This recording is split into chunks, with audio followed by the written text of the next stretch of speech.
Hay una forma de desgaste que no siempre se reconoce como tal: el intento persistente de dirigir la voluntad ajena. No se presenta como violencia abierta, sino como corrección, expectativa, insistencia, decepción. Se manifiesta en la necesidad de que el otro actúe de determinada manera para que el mundo interior permanezca en equilibrio. Esta necesidad, cuando se instala, no solo tensa la relación con los demás, sino que erosiona silenciosamente al propio ánimo. El estoicismo observa este fenómeno con especial atención, porque en él se revela una de las confusiones más profundas sobre el lugar del control. El ser humano tiende a proyectar hacia afuera aquello que no ha ordenado dentro. Cuando el juicio interior es inestable, busca estabilidad en el entorno. Espera que los otros compensen sus carencias, que confirmen sus decisiones, que sostengan su tranquilidad. De este modo, la conducta ajena deja de ser un hecho independiente y pasa a convertirse en un soporte emocional. La relación se carga entonces de una exigencia que no puede ser satisfecha de forma constante. El otro, sin saberlo, se convierte en garante de una calma que no le corresponde. El intento de controlar a otros suele justificarse bajo formas aceptables. Se presenta como preocupación, como deseo de mejora, como responsabilidad. Sin embargo, bajo estas capas se esconde una dificultad más básica: la incapacidad de tolerar que la realidad no se ajuste a la propia expectativa. Cuando el otro se desvía de lo esperado, no solo se percibe un desacuerdo, sino una amenaza. El ánimo reacciona con irritación, con juicio, con resentimiento. No porque el otro haya hecho algo grave, sino porque ha puesto en evidencia un límite. Epicteto fue especialmente claro al señalar que cada persona actúa conforme a las representaciones que le parecen verdaderas. Pretender que el otro vea lo que nosotros vemos, sin haber pasado por el mismo proceso interior, es desconocer esta estructura básica. No se trata de que el otro sea obstinado o malintencionado, sino de que su juicio responde a un orden distinto. Ignorar esto conduce a una lucha constante contra algo que no puede ser modificado desde fuera. El desgaste aparece cuando esta lucha se prolonga. El ánimo se mantiene en estado de vigilancia, atento a cada gesto ajeno, interpretando señales, anticipando reacciones. Esta atención permanente consume energía y genera una tensión de fondo que se normaliza con el tiempo. Se empieza a vivir como si fuera natural estar irritado, decepcionado o en conflicto. La serenidad se vuelve episódica, condicionada a que los demás se comporten de manera adecuada.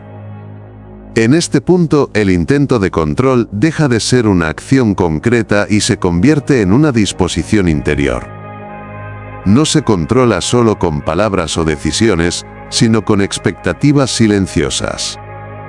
Se espera que el otro comprenda sin explicación, que cambie sin resistencia, que responda sin demora. Cada incumplimiento refuerza la sensación de frustración.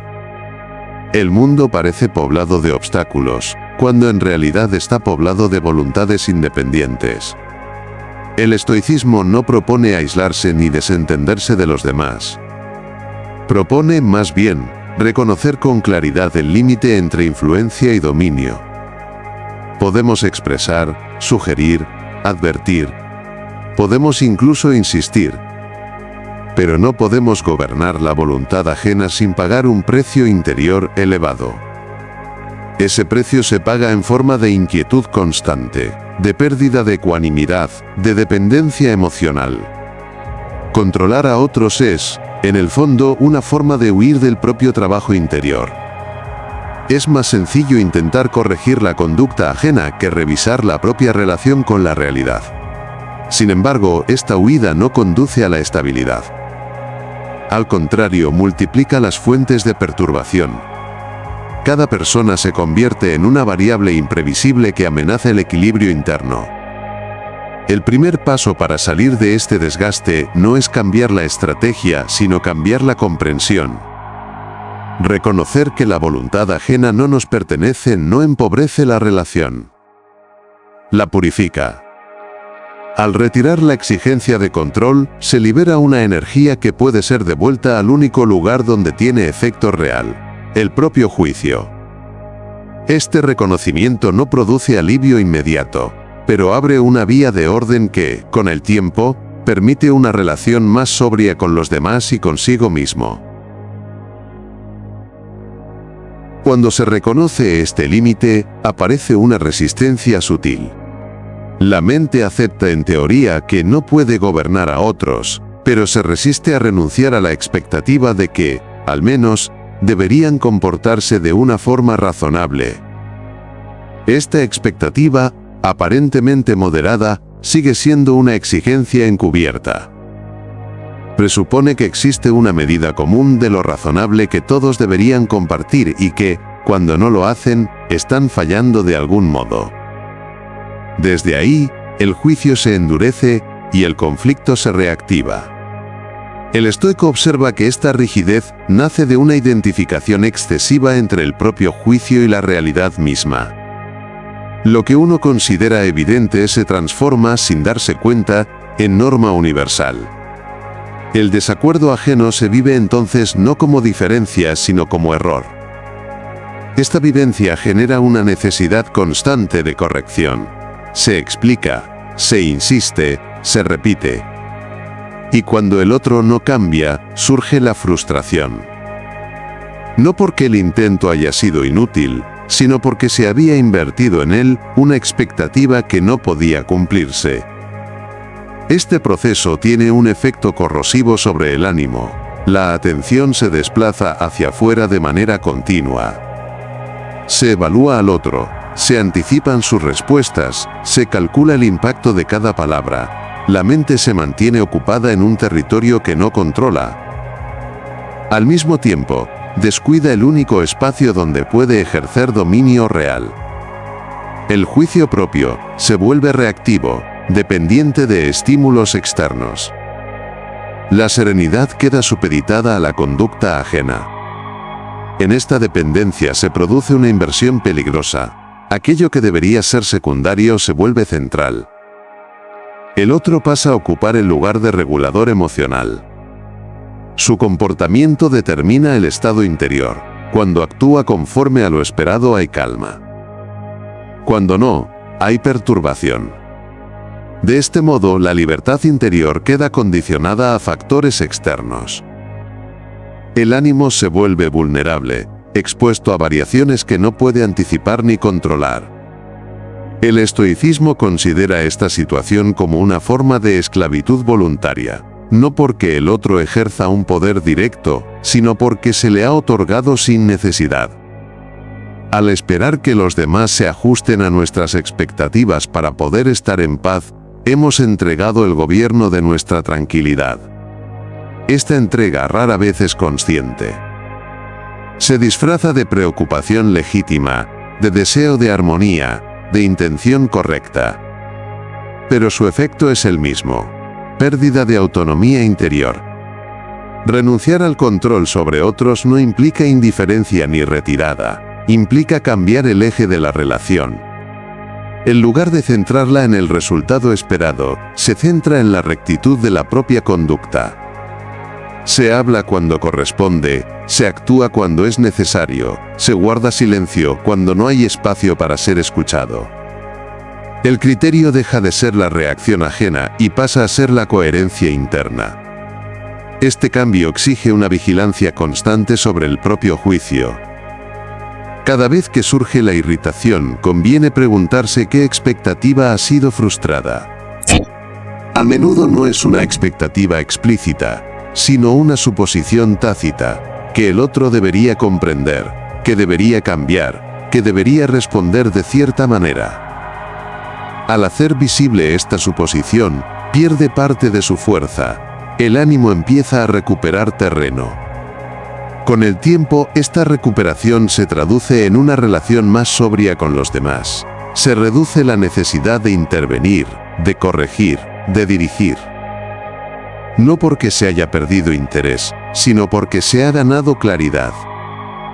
Se reconoce que cada persona sigue su propio proceso, y que ese proceso no puede ser acelerado desde fuera, sin generar resistencia. Al aceptar esto, el ánimo se libera de una lucha innecesaria y empieza a encontrar una forma de estabilidad que no depende de la obediencia ajena. Esta claridad recién adquirida no elimina el impulso de intervenir. La mente, habituada durante años a vigilar y corregir, no abandona de inmediato ese movimiento. Aparece una tensión intermedia. Se reconoce el límite del control, pero todavía se siente la urgencia de influir. En este punto, el riesgo consiste en sustituir el control explícito por una forma más sutil de presión interior. Se deja de imponer, pero se sigue esperando. Se deja de exigir con palabras, pero se exige en silencio. El estoicismo advierte que esta expectativa silenciosa puede ser incluso más corrosiva que el intento abierto de control. Al no expresarse, se acumula. Cada gesto ajeno que no coincide con lo esperado se registra como una pequeña falta. El ánimo no descarga la tensión, la retiene. Con el tiempo, esta acumulación se convierte en una disposición amarga, en una distancia emocional que no se reconoce como tal. La relación se enfría sin que se sepa exactamente por qué. Aquí se hace evidente una verdad incómoda. El intento de controlar a otros no solo daña la relación, sino que altera la percepción. El otro deja de ser visto como es y pasa a ser visto como debería ser. Esta diferencia introduce una distorsión constante. Se observa al otro no desde la atención, sino desde la corrección anticipada. Cada acción se evalúa en función de su adecuación a una norma interior. El encuentro deja de ser encuentro y se convierte en comparación. Séneca señaló que quien se irrita con facilidad frente a la conducta ajena suele estar luchando contra la naturaleza misma de las cosas. No porque la conducta sea irrelevante, sino porque la diversidad de temperamentos y juicios es un hecho estructural. Pretender uniformidad donde no puede haberla es colocarse en una posición de conflicto permanente. El mundo humano no funciona como una extensión de la voluntad individual. Aceptar esta diversidad no implica aprobar todo comportamiento ni renunciar al discernimiento. Implica reconocer que el desacuerdo y la diferencia no son anomalías que deban ser corregidas de inmediato. Son parte del tejido normal de la convivencia. Cuando se asume esto, el ánimo deja de reaccionar como si cada divergencia fuera una amenaza. Recupera una distancia que permite responder con mayor precisión. Esta distancia es especialmente necesaria en los vínculos cercanos. Cuanto mayor es la proximidad, mayor suele ser la expectativa de control. Se espera más comprensión, más ajuste, más coincidencia. Sin embargo, es precisamente en estos vínculos donde la imposición resulta más destructiva. El intento de moldear al otro según una imagen interior termina erosionando la relación. La cercanía se convierte en campo de batalla silencioso. El estoico observa que la verdadera influencia no nace de la presión, sino del ejemplo. Pero incluso el ejemplo tiene límites. Puede inspirar, no garantizar. Cuando se acepta este límite, se libera una tensión profunda. El ánimo deja de sentirse responsable de la transformación ajena. Atiende a su propia coherencia y deja que lo demás siga su curso. Esta renuncia no empobrece la relación, la vuelve más real. En este punto, el intento de controlar a otros comienza a revelarse como una forma de autoagresión. Cada esfuerzo por dirigir lo que no depende de uno mismo vuelve contra el propio ánimo. Se invierte energía donde no hay retorno posible. Se acumula frustración donde no hay resolución. Reconocer esto no es un reproche, sino una llamada a la sobriedad. La fuerza interior no se demuestra dominando voluntades ajenas, sino retirando el juicio de aquello que no puede ser gobernado. Este reconocimiento marca un giro importante. La relación con los demás se reconfigura desde un lugar menos exigente.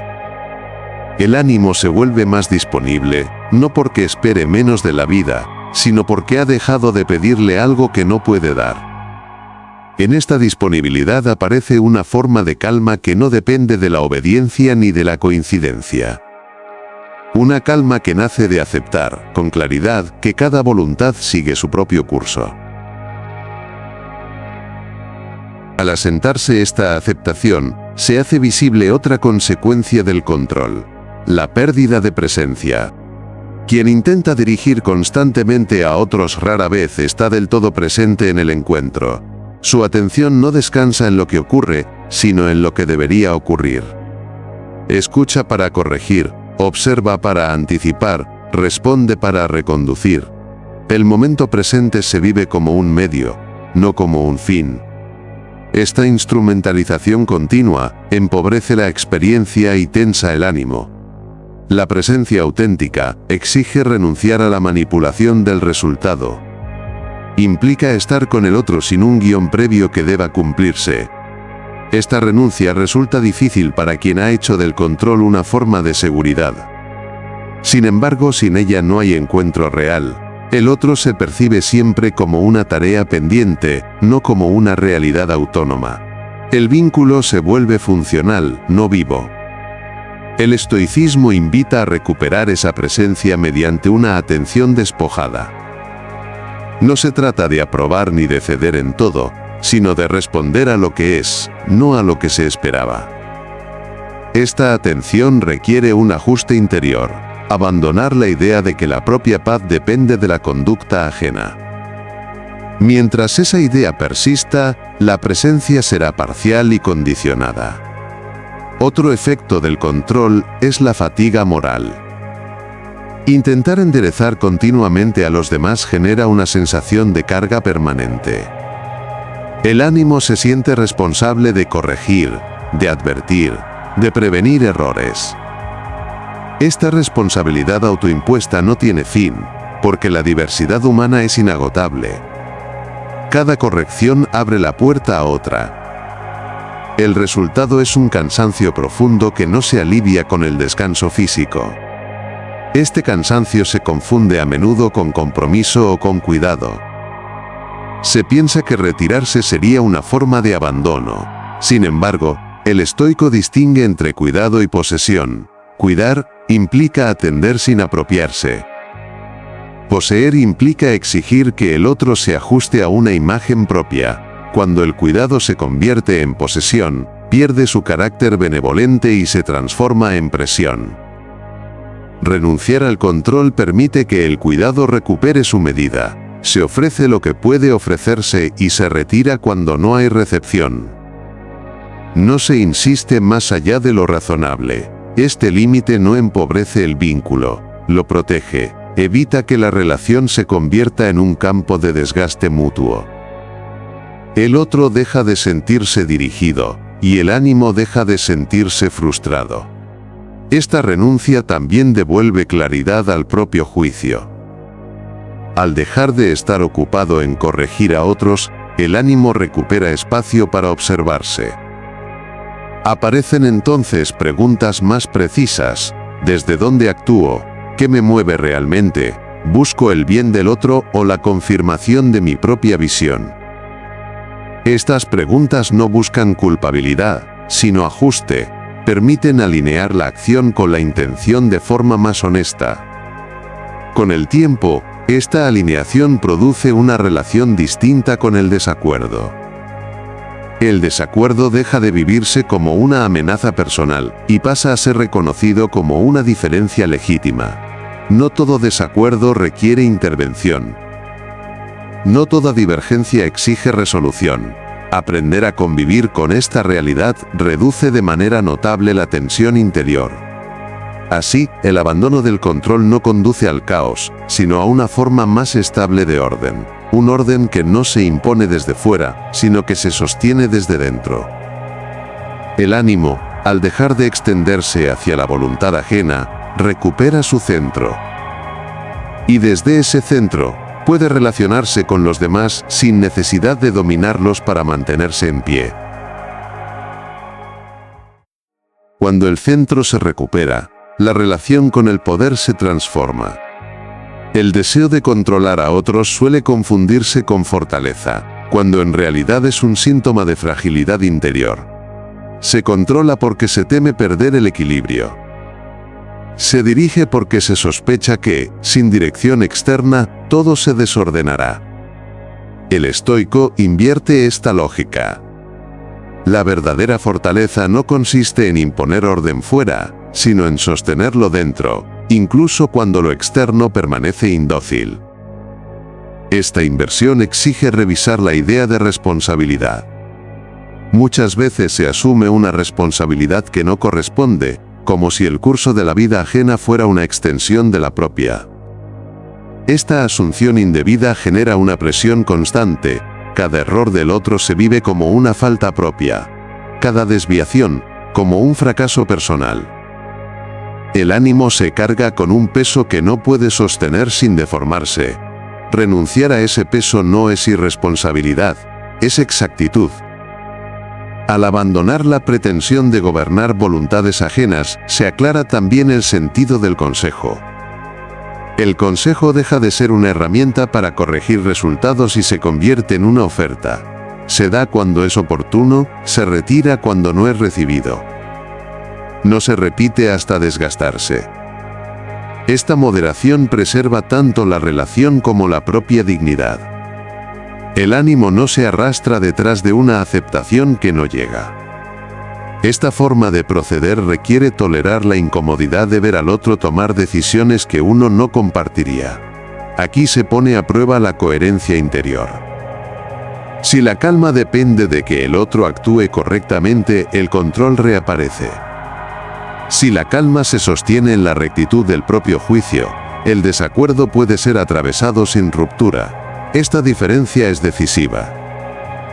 Marca el paso de una vida reactiva a una vida gobernada desde dentro. El control también distorsiona el lenguaje. Se habla para obtener un efecto, no para expresar verdad. Las palabras se calculan, se dosifican, se repiten con la esperanza de producir un cambio. Cuando ese cambio no llega, el lenguaje se vacía. Se vuelve insistente o irónico, defensivo o acusatorio. Al soltar el control, el lenguaje recupera su función natural, decir lo que corresponde decir y aceptar el silencio cuando es necesario. Este silencio no es retirada hostil, sino respeto por el límite, reconoce que no todo debe ser dicho ni toda diferencia resuelta. En un mundo donde la intervención constante parece una obligación, esta contención es una forma de sabiduría. Protege al ánimo de una exposición innecesaria y preserva la claridad del juicio. Con el tiempo, la renuncia al control produce un efecto inesperado. La relación con los demás se vuelve más ligera. No porque se espere menos de ellos, sino porque se les exige menos para poder estar en paz. Esta ligereza no elimina los conflictos, pero les quita densidad. Se afrontan cuando es necesario y se dejan pasar cuando no lo es. El ánimo no queda atrapado en ellos. En este estado, la atención se desplaza de la corrección ajena a la vigilancia interior, no para volverse severo consigo mismo, sino para mantenerse alineado. Cada vez que surge el impulso de controlar, se reconoce como una señal, no de poder, sino de inquietud. Esta lectura cambia la respuesta. En lugar de proyectar hacia afuera, el ánimo se recoge, ajusta el juicio, modera la reacción, conserva su centro. Así, el abandono del control no empobrece la acción, sino que la purifica. La intervención, cuando ocurre, nace de la claridad y no de la ansiedad. La palabra, cuando se pronuncia, no busca dominar, sino expresar. El vínculo, cuando se sostiene, no depende de la obediencia. En esta purificación, el ánimo encuentra una forma de firmeza que no necesita imponerse para existir. A medida que esta firmeza se afianza, se hace evidente otra consecuencia del control, la deformación del juicio moral. Cuando el ánimo se habitúa a dirigir a otros, comienza a medir el valor de las personas según su grado de conformidad. El desacuerdo se interpreta como resistencia, la diferencia como obstinación, la autonomía como desafío. Esta lectura empobrece la comprensión del mundo humano y estrecha la mirada. El otro deja de ser un sujeto, y pasa a ser una variable a corregir. El estoicismo considera esta reducción como una pérdida de lucidez. La diversidad de caracteres y decisiones no es un defecto del orden humano, sino una de sus condiciones. Al intentar uniformarla, el ánimo se coloca en una posición de conflicto constante. No solo con los demás, sino consigo mismo. Cada encuentro se convierte en una ocasión de fricción. La vida social se vive como una sucesión de pruebas fallidas. Soltar el control restituye una mirada más amplia. Permite observar sin necesidad inmediata de intervención. Esta observación no es pasividad, sino comprensión. Al comprender mejor las motivaciones ajenas, el ánimo reduce la carga de juicio que imponía. No todo comportamiento distinto exige corrección. No toda decisión ajena es un error que deba ser señalado. Esta selección introduce una economía interior que preserva la energía. Esta economía se manifiesta también en la regulación de la ira. La ira suele aparecer cuando algo externo no se ajusta a una expectativa interior rígida. En el ámbito de las relaciones, esta rigidez se expresa como exigencia de coherencia ajena con el propio criterio. Al soltar esa exigencia, la ira pierde su base. Puede aparecer una molestia momentánea, pero no se instala como estado. El ánimo no se incendia por cada desacuerdo. Esta moderación no implica indiferencia ética. El estoico no renuncia a distinguir lo justo de lo injusto. Renuncia a confundir esa distinción con el derecho a imponer la justicia entendida como virtud interior, se ejerce primero en el propio juicio y en la propia acción. Pretender ejercerla directamente sobre la voluntad ajena sin mediación es desconocer sus límites.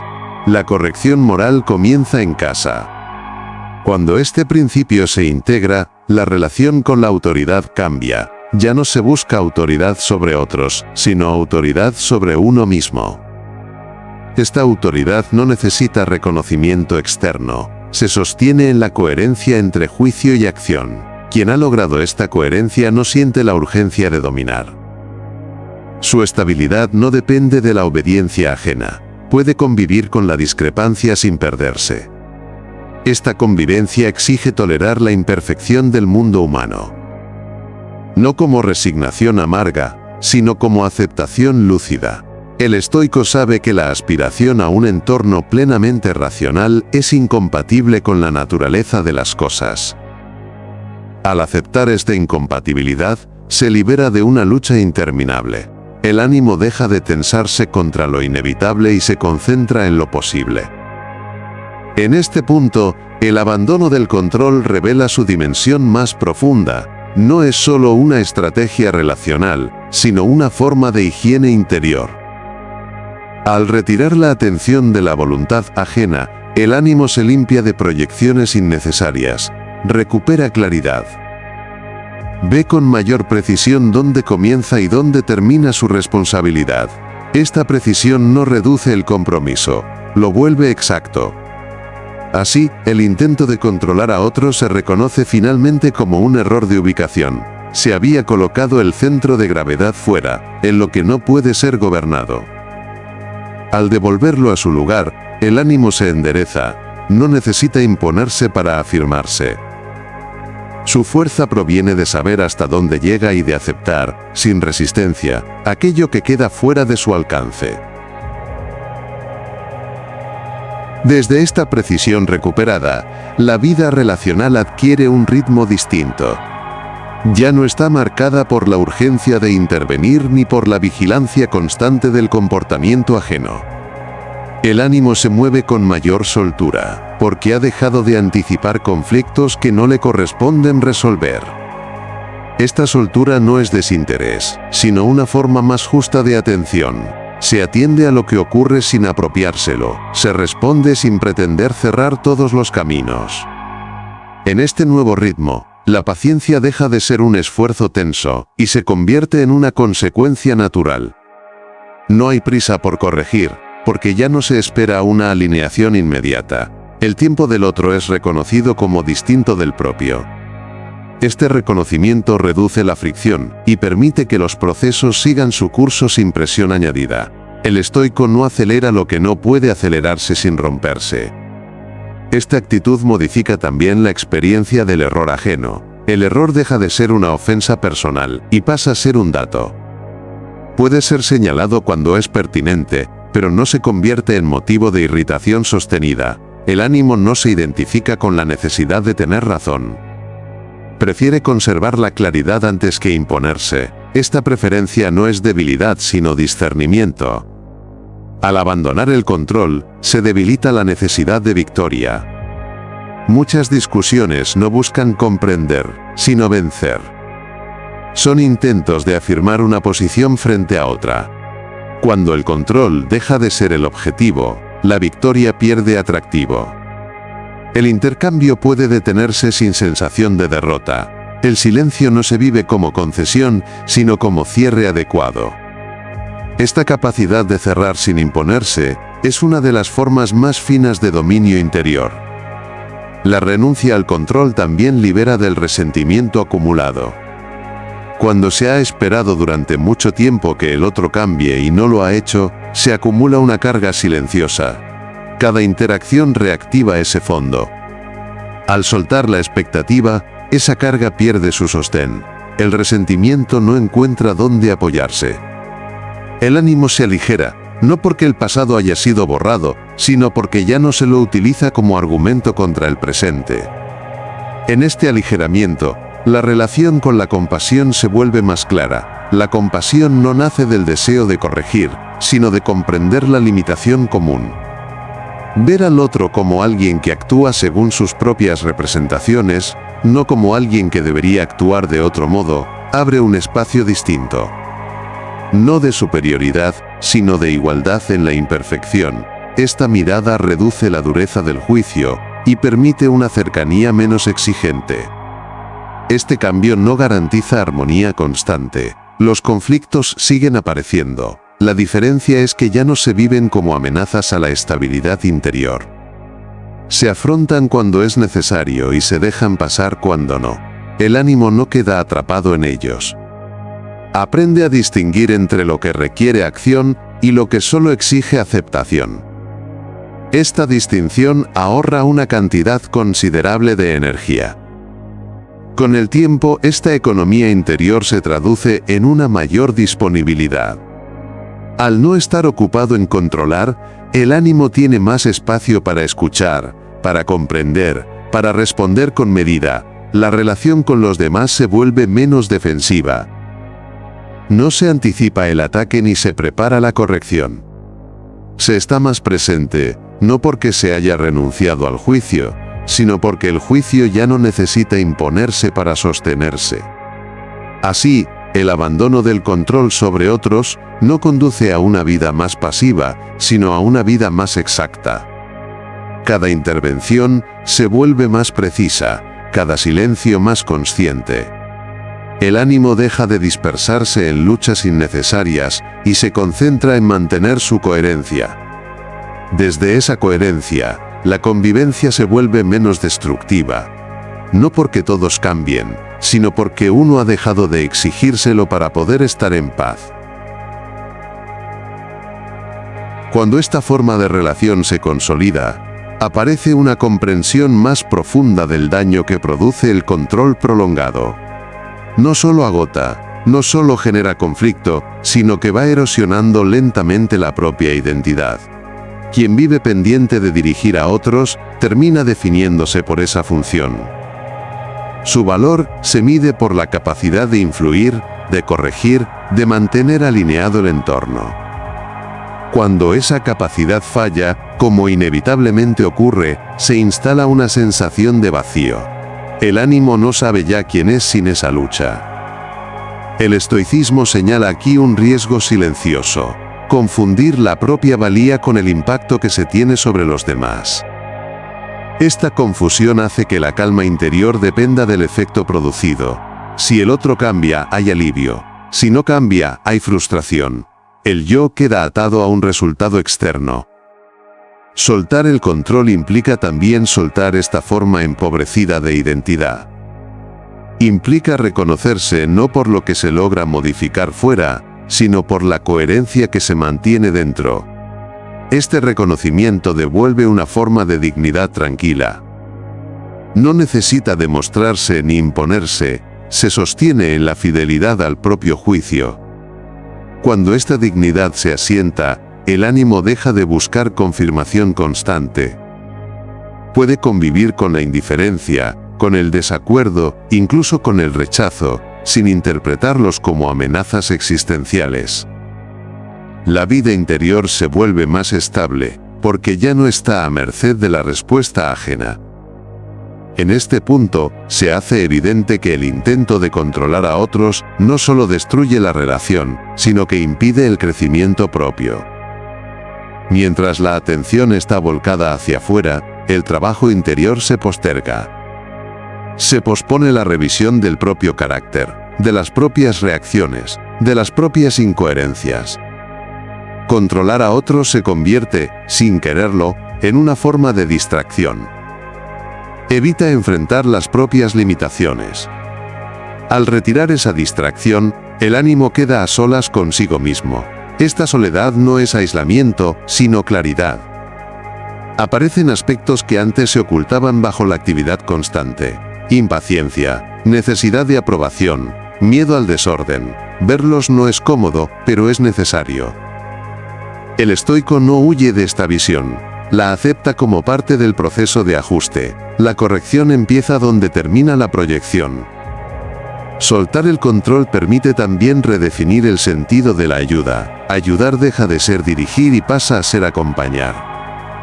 Acompañar no implica marcar el camino, sino caminar al lado cuando es posible. Respetar el ritmo del otro, incluso cuando no coincide con el propio.